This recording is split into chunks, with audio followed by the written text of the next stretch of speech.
जैसे ही महाराज दैत्य पुत्र प्रहलाद के साथ नाचना प्रारंभ किए कि संडा मार जी आ गए और जैसे ही देखे तो ही घबरा गए कि पहले तो भक्ति का रोग मात्र प्रहलाद में था, अब तो पूरे विश्वविद्यालय में फैल गया।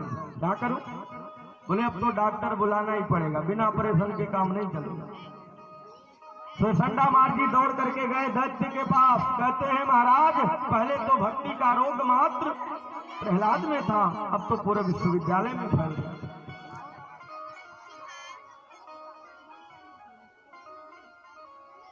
और जैसे ही दैत्य को पता चला सज्जनों, एकदम आग बबूला हो गया, म्यान से तलवार निकाला और तुरंत प्रहलाद जी के सामने आ गया। तो जितने दैत्य पुत्र थे सब नाच रहे थे, पर जैसे ही एक दैत्य पुत्र की आंख खुली तो एक हाथ सिर पे था, दूसरा कमर पे, एकदम मूर्ति बन गया। महाराज मैं नहीं, ये सब नाच रहे हैं। पहले ने दूसरे को इशारा किया, दूसरे ने तीसरे को, तीसरे ने चौथे को, धीरे धीरे सब शांत हो गए। प्रहलाद जी को लगा कि अभी अभी तो बढ़िया बैटरी चार्ज थी, अब कहाँ है गई। पर जैसे ही आंख खोल करके देखे तो समझ गए, ओहो। दैत्य एकदम आग बबूला होकर के बोला, प्रहलाद आज मेरी तलवार से तुझे कोई बचा नहीं सकता। प्रहलाद जी ने कहा, पिताजी एक बात कहूं, आप किसके बल पर इतना गुमानित हैं, इतना अभिमानित हैं? दैत्य कहता, मुझे ब्रह्मा जी ने वरदान दिया। प्रहलाद कहते हैं, पिताजी जिन ब्रह्मा जी ने आपको वरदान दिया, उन ब्रह्मा जी को भी मेरे परमात्मा वरदान देते, इसलिए पिताजी अभिमानित मत हो। मानो दैत्य कहता है, प्रहलाद बता तेरा परमात्मा कहां है? जैसे ही प्रहलाद जी ने सुना, आंखों से झरझर आंसुओं के फनारे निकल पड़े कि आज मैं अपने पिता से कहां बताऊं कि मेरा परमात्मा यहां है। पर जैसे ही प्रहलाद जी आंख बंद किए, भगवान के मंगलमय नामों का मन में स्मरण किए, भगवान कहते हैं, बेटा प्रहलाद जहां भक्त की हाँ, मैं वहीं से प्रकट हो जाता हूं। प्रहलाद जी कहते हैं, पिताजी मेरा परमात्मा इस खंभे में है। दैत्य एकदम आग बबूला होकर के महाराज गदा लेकर के दौड़ा और जैसे ही खंभे में प्रहार किया तो आज भगवान भक्त की रक्षा करने के लिए नरसिंह रूप धारण करके, बोलो नरसिंह भगवान की। जैसे ही नरसिंह रूप धारण करके आए महाराज, तो जितने भी देवी देवता थे सब घबराए, भागने लगे। तो दैत्य भी भागने लगा। भगवान ने तुरंत उस दैत्य को पकड़ लिया, बोले बेटा अब ना भगने पाएगा। दैत्य कहता, महाराज छोड़ दो छोड़ दो। भगवान कहते, बेटा यही तो मेरी समस्या है, पहले किसी को मैं पकड़ता नहीं और जब पकड़ता हूं तो फिर छोड़ता।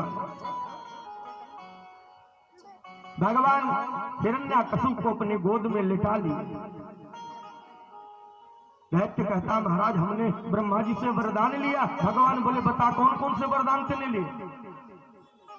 दैत्य कहता है, हमने वरदान लिया ना ऊपर मरूं ना नीचे मरूं। भगवान बोले, बेटा जरा आंख खोल करके देख तो सही, ना तू ऊपर है ना ही नीचे, तू तो मेरी गोद में लेटा है। अब घबरा गया कि क्या सचमुच बच नहीं पाऊंगा क्या?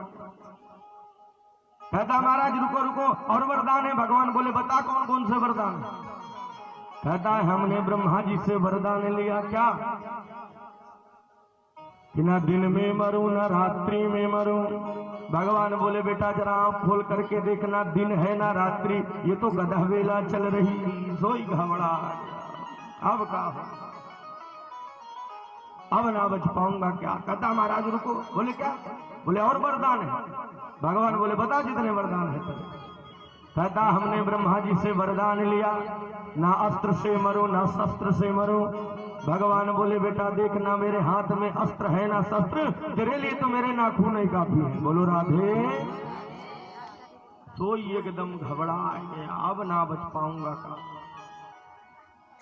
फिर कहता, महाराज रुको रुको रुको, अभी एक वरदान और है। भगवान बोले, कौन सा?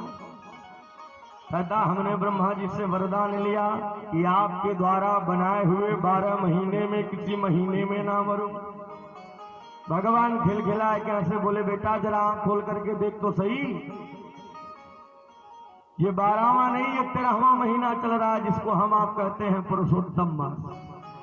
ये भी मैंने तेरे लिए स्पेशल बनवाया है। बोले भाके बिहारी लाल जय हो। तो एकदम घबरा गया। भगवान सारे वरदानों को पूर्ण किए और नाखून से ही महाराज हिरण्याकशिपु के पेट को फाड़ दिए। बोल हिरण्याकशिपु मर्दन भगवान की जय हो। जितने भी देवता थे सब घबराए, लक्ष्मी जी के पास पहुंचे। ये भागवत की कथा नहीं, ये वामन पुराण की कथा है। लक्ष्मी जी के पास पहुंचे, बोले माता जी आप चलो। लक्ष्मी जी ने कहा कहाँ? बोले आज प्रभु न जाने कौन सा रूप धारण करके आए, अब चलो तुम्हें कृपा करो। लक्ष्मी मैया सुंदर 16 श्रृंगार की महाराज, एक हाथों में अपने केसों को लपेट लिया और आरती की थाली लेकर के चली। रास्ते में देवताओं को डांटने लगी, तुम्हें शर्म न आती? मेरे पति कितने सच्चे हैं, कितने सीधे हैं, कितने सरल हैं। वेद भगवान कहते हैं क्या? बोले शांताकारं भुजग शयनम पद्मनाभं सुरेशम विश्वाधारं गगन सदृशं मेघवर्णं शुभांगम। बोले मेरे पति का नाम है शांताकारम। इतने सरल मेरे पति को आप लोग इस तरह से कह रहे हो? देवता बोले माता जी अब चलो तो अपने आप ही जान जाओगी, जाता बताने की आवश्यकता नहीं पड़ेगी।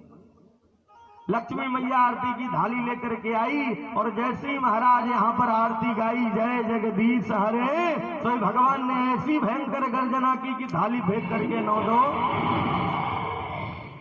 देवता बोले कहाँ भग गई माता जी? अरे बोली आज न जाने कौन सा रूप धारण करके आ गए। देवता समझ गए अब काम नहीं बनेगा, क्या किया जाए? प्रहलाद जी के पास पहुंचे। प्रहलाद जी से बोले बेटा आप कुछ करो, क्योंकि तुम ही हमारी रक्षा कर सकते हो। तो किसी भक्त ने ब्रज के एक संत से पूछा, महाराज एक बात बताइए, क्या इस कलयुग में भी भगवान खंबे से प्रकट हो सकते हैं? संत ने बड़ी सुंदर बात कही, भैया बिल्कुल हो सकते हैं। बोले करना क्या पड़ेगा? बोले सुनो, करना कुछ नहीं है। बोले सूर्य अनेक फिरे तन मानत, पर पै पद सुर सो स्वाद कहाँ। एक बात बताओ, संसार में इतने सूरदास घूम रहे हैं, पर सूरदास जैसा प्रेम किसी के पास है? नहीं है। तो फिर भगवान कहाँ से मिलेंगे? बोले और? बोले पुनिताल मजीरा बजाती फिरे मीरा मतवारी चाह। एक बार विचार करिए कि संसार में इतनी देवियां भागवत कथा राम कथा कह रही हैं, पर मीरा जैसा किसी के पास प्रेम है? अरे मेरे तो गिरधर गोपाल दूसरा ना। तो भगवान कहाँ से मिलेंगे? अंत में बड़ी सुंदर बात कह दिया क्या कि नरसिंह बसे प्रतिखम भन में, पर काढ़न को प्रहलाद कहा। अरे भगवान तो कण कण में है। माए बाप पर कभी विचार किया आपने? प्रहलाद जैसी भक्ति जिस दिन आ जाएगी, भगवान खंभे से प्रकट हो जाएंगे। अरे एक बार भगवान को अपना बना करके तो देखो, आपको बुलाने में विलंब होगा, पर मेरे प्रभु को आने में विलंब नहीं। पर हम लोग भगवान को बुलाते कब है? जब हर जगह से हार जाते तब भगवान को बुलाते।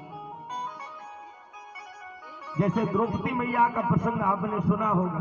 द्रौपदी मैया के मन में विचार आया कि जिसके इतने बड़े बड़े सास ससुर हो, उसका कोई बाल बांका कर सकता है? भगवान बोले बहन ये भी करके देख ले।